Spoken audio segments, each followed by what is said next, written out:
You are listening to the Scars and Guitars podcast. My name's Andrew Mackay-Smith, and this is my conversation with a fella called Mark Burgess, who is the frontman and bass player for a band called the Chameleons. The purpose of the conversation was to promote the band's then upcoming tour of Australia, which occurred through January of 2018. Let's hear what Mark has to say. Here we go. Relationship with Australian fans, mate. Did you receive a lot of mail through the 80s and 90s and then eventually emails and social media contact from Australian fans over the years? I've had some, but not a great amount. I don't recall. But yeah, I've had some people like me from Australia. But I never ever thought, quite honest, that we'd get to play there though. I didn't think that we'd actually ever get to play there. I think we did get approached a few years back, but the logistical costs of it were just beyond us. So, excuse me. So I am surprised. That we're going to be playing there. Yeah, fair enough, mate. And look, for most fans, the seminal work from the band occurred prior to 1990, or did it actually? Because this is a key point. What's your take on the band's canon of work, given there's effectively two periods to the band's career? So there's the first phase, which is 81 to 90, and then from the year 2000 to now. Well, yeah, obviously, that was the best, the most prolific time, if we could ever be called prolific, because we're a bunch of lazy bastards most of the time. But the prolific, that first period was when the band's reputation was forged, and when the music that really kind of stays with people was made. When we got back together, we didn't really have the same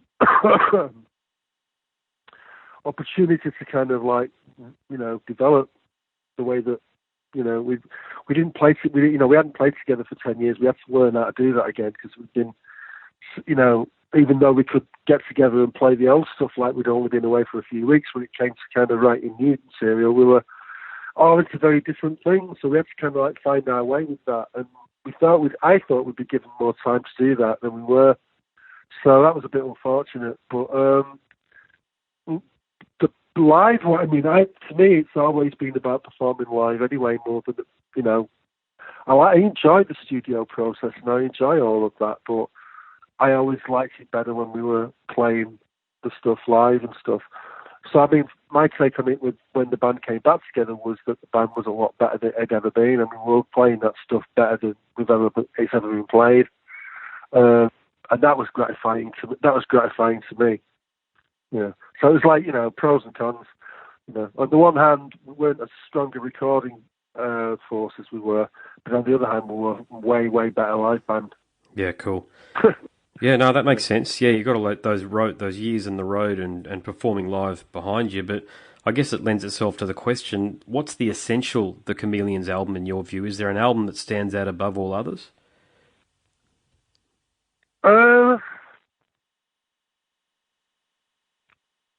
Well, I think tragically, the best one, the masterpiece, if you want, never got made. I think that would have been the one after Strange Times, one that we were working on when we broke up. Would have been potentially, I think, the best album we'd ever done. But we never got to complete it. We never got to finish the writing, and it all turned up on different things. Some of that album turned up in, stuff that I was doing after that, and the same for Dave and Reg when they went on with the Rigs. A lot of those ideas turned up on the Rigs record, so they were all, became disseminated. The ideas that would have made up that album became disseminated through different projects afterwards, which was a bit of a shame. I couldn't really say what the definitive Chameleons album is. And then if you speak to a lot of the people who really are passionate about this band and about the music, they can't agree on it either. A lot of them will say the first one, a lot of them will say the second one, and a lot of them will say the third one. It it's really dependent upon the listener. Yeah. Yeah, when you got into it as well, I think. But that's always the case with the best bands, is that there's never any one album that actually defines them. They're not one album wonders, if you understand what I'm saying. You're a band that does have a canon of work. Sure, yeah. And, I agree, yeah. I mean, if I take my favourite bands, like the ones I'm really passionate about, I'd be hard-pressed to say which album I like above the other. So a lot of musicians and bands do cite you as not just an influence, but an influence on their album, but an enduring influence for pop and rock culture in general. And bands that I can name check are Oasis, The Verve, Interpol, The Strokes, and there's many others. Now, they've either name-checked you as Liam, I think it was Liam or Noel did, I think at the British Music Awards one year, or you can hear your sound, the band's sound, in the band's music. I feel as though the Chameleons were ahead of its time. But what's your take on the band's enduring influence? I'm really flattered to hear it. When, especially a band that I really like. If it's a band that I'm really into, and they say, "Yeah, we really love the Chameleons." I mean, it makes me feel good. Yeah, feel good. But it's just ego, really. Because I can't actually. It's very rare that I can actually hear what people are talking about. People tell me, "Oh, Interpol are really." I mean, I heard the first Interpol album, and I thought it had more to do with Joy Division than us. So I mean, I don't always hear it what they're talking about, but I'm really, really pleased, especially when it's a band that that I really like. Especially a band that I really love. I can. It makes me proud. I'm very proud. Yeah, no, cool. Yeah, that's great. Well, yeah, I mean, you earned it. You deserve it. And look, another point is that I've always regarded the Chameleons and early Killing Joke as essential British post-punk. Did you ever have a friendship with Jazz Coleman back in the day? And if so, what were the interactions like between yourself and Jazz and the two? Yeah, we nearly had a fight with him once. Yeah, we nearly had a fight with him once. We were supposed to be opening for them, and they were dicking us around. And we'd had too much. Me and David had too much speed, so we took our guitars off and chased them down the fucking corridor and into the dressing room, like kicking on the door, and then the roadies fucking jumped in our backs, and then the manager came over, and it was all mayhem. And then we were supposed to play a few dates with them, and we just told them to go fuck themselves, and we never had anything to do with them after that. But I liked them. I liked the band. I liked Killing Joke early doors. When Youth was in the band, and when that first album was colossal. I mean, it's a colossal record, and those first few singles were amazing, And I actually went to see them then. I went to see them back in the day on that tour, on that first album. Cool. What were they like? So, as a live band? Fucking great. I mean, yeah, just amazing. Like, just a colossal band. Sounded brilliant. Yeah. And it was on the back of a great record. But then, as time went on, I kind of went off them a little bit. But originally, I thought they were a really great band. I was excited to play with them until it happened, and then kind of went a bit pear-shaped. But yeah. No, that's fair enough. No, it's a great story to share. That's my only encounter with them. Was that we nearly fucking twatted him with our guitar. I nearly fucking put my bass over his head. That's the only time. Yeah. Okay, mate. Yeah, no, that's interesting, actually. Look, I'd love to interview Jazz one day, because he does live regionally near me, anyway, in New Zealand. And I remember the band. I don't know whether you've heard of the band She Had. They're a wonderful New Zealand band. And I think Jazz produced or had something to do with mentoring on their first album or so. And they ended up writing a song about him, and it wasn't too complimentary, so I don't think you're the only band he's rubbed the wrong way. No, it's great, isn't it? It's great. So you need characters like that. You do, yeah. Oh, look, I love the band's music, so I sort of focus on that part of it. But he's a fascinating individual. There's no doubt about that. He'd make a wonderful interview subject, I think. Yeah. But something I've got to pay you probably one of the highest compliments that I'm ever going to give anybody, actually, which is that your lyrics, they're profound. the lyrics to Monkeyland, for example, are probably the most meaningful lyrics that I've ever heard in any song. So I don't know where to start with this question except to ask you, where do you draw inspiration for your lyrics? My inspiration just came from walking through life and just like looking around me and thinking about things, thinking about everything. It's just all, this is where my head was at. This is what was going on in my head. So, I mean, I just, when it fell on me to write the lyrics and the tunes for the band, that was the only thing that I could draw on. The only thing that I could draw on was my life experience, my life experience, what was going on around me, and all these questions that I asked myself, and what, So it's a very difficult question for me to answer, because it's like, there wasn't, there wasn't like, there's no like book you can get, like, the A to Z of lyric writing. It's just, natural. It just comes natural to me. So as natural to me as, you don't say, well, how do you ride a bike? How do you ride a bike? So, you just get on it and do it, don't you? How you try and describe how you ride a bike. It's impossible. When people ask me that, it's like, how do you write your lyrics? I just do it. Half the time I don't even write it. Half the time I just do it on the mic. Jesus, I mean, there's been times when on Chameleons tracks when I've only had like a very, very 2 or 3 lines of a lyric, and I've actually been standing there recording it, and I've had to do the rest of it on the fly. Yeah, wow. It doesn't surprise me, but it makes the lyrical content even more profound, because you must be connected to some other muse somewhere else. So I'm going to give you an example. Like the line in Monkeyland, or the lyrics in Monkeyland that I think are very meaningful are, "Is my creator God or a man? Does someone somewhere care and understand? It's just a trick. Is it just a trick of light? I have to know what is real and what is illusion." I mean, you're asking the most profound question that humanity can effectively ask. Right. And then you've got Singing Rule Britannia, where it's a bit different, but you wrote this song at a time when Thatcher was in power and there's a lot of social division in the UK. Yeah. Working class Correct. heroes mean nothing to me. I'm a working class zero chained to the tree of life. These lyrics summarise what a generation is thinking and feeling. Just three sentences. Yeah. Well, I mean, it was a reflection of what life was like in Britain at that time, for sure. But it's still true. It's still as relevant now as it was then. Actually. Do you know what I mean? Yeah. That's the thing that interests me. The thing that interests me is that, if anything, a lot of those themes resonate more now, 30 years later, than they did when they actually did them. Well, it's just quite interesting to me. But yeah, they're basically just drawn from my direct experience of what's going on around me. That's the only answer I can give you. Well, what about this one here then?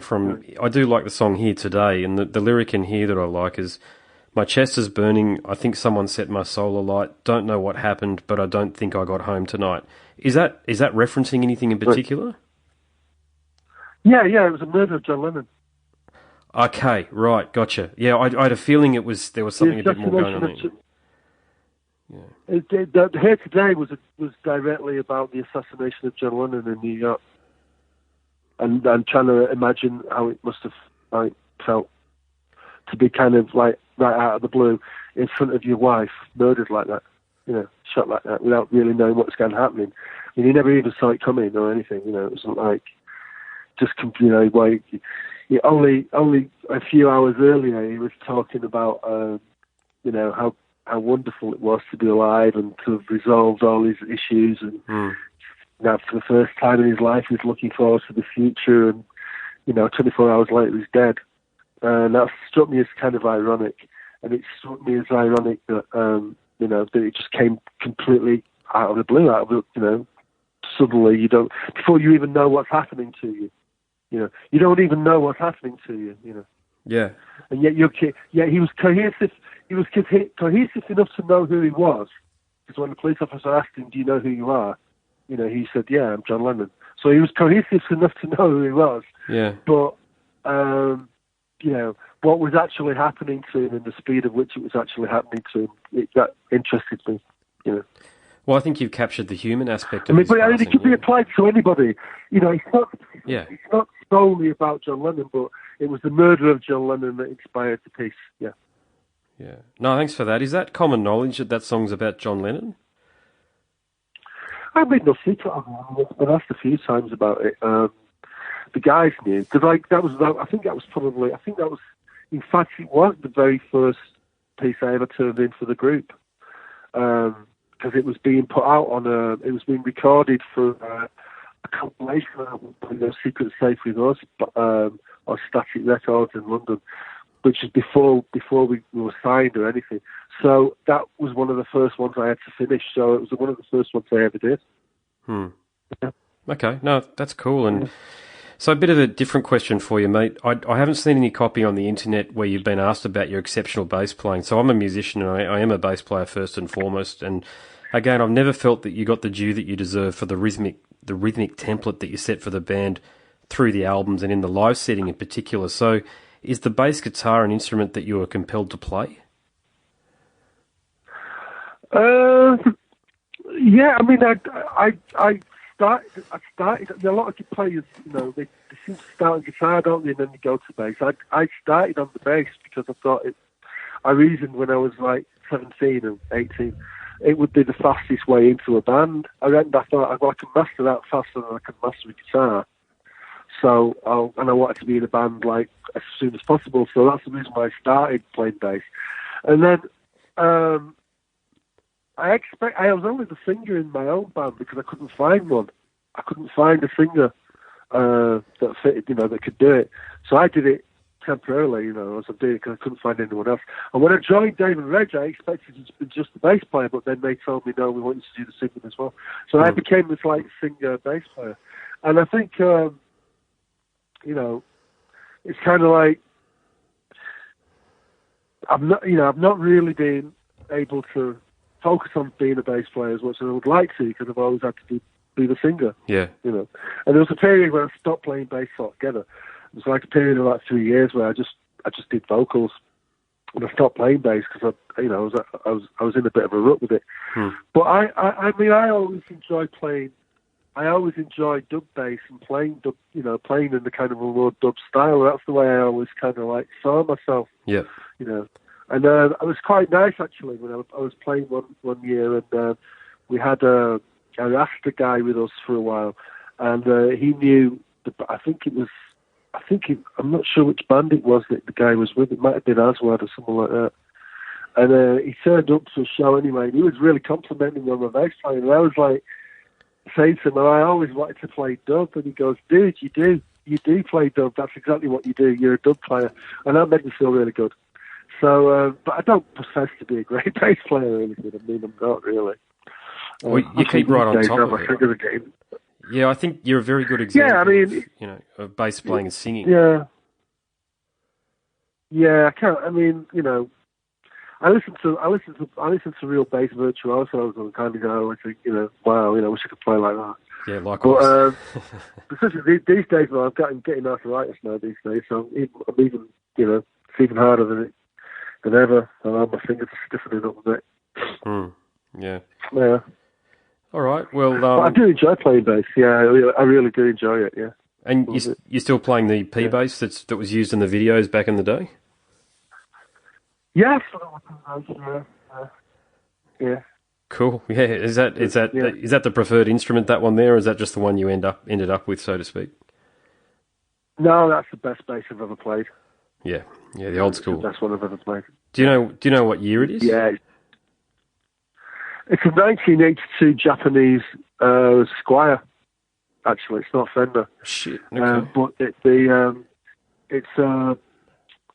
it was being made exactly like a 1960s precision. It's like the same wood, the same age, and the wood, the same everything. The Japanese copied everything meticulously, and there was a series of guitars that they did that, and they called the JV series, Japanese vintage series, and that one that I play is an '82, and it's better than any bass I've ever played. And I've played good Fenders as well, and it's better. This is better. Yeah, gotcha. The best instrument I've ever. Yeah, priceless. Cool. All right, mate. Look, I better let you go, but look, I'm likely going to be in the audience at the Woolly Mammoth. I'd love to catch up for a beer and just shake your hand and enjoy the gigs. So, sure, man. Yeah, for sure. You know, so do that. Yeah. Come and say hello. Yeah. Yeah, no worries, mate. So yeah, no, looking forward to seeing you guys when you come down to Australia. And thanks very much for the chat. Thank you, man. Thank you very much for calling. And I look forward to meeting you, man. No worries, mate. My name's Andrew Mackay-Smith, and you are listening to the Scars and Guitars podcast. That was my conversation with Mark Burgess, the frontman and bass player for an outfit called the Chameleons. Thanks so much for listening.